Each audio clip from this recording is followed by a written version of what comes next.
let's talk alternatives to the jumping jack. So the jumping jack, we all know what that is.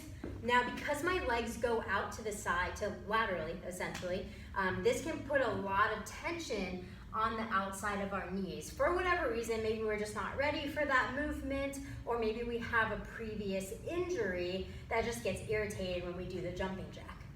So instead of jumping jacks, we're gonna do what's called a front jack.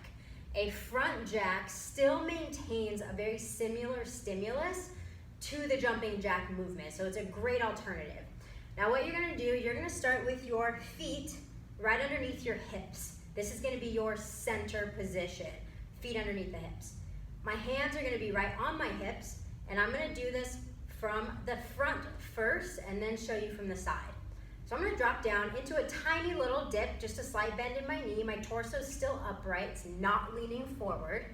So it's a tiny little bend in the knees. One foot is gonna go forward, one foot's gonna go back.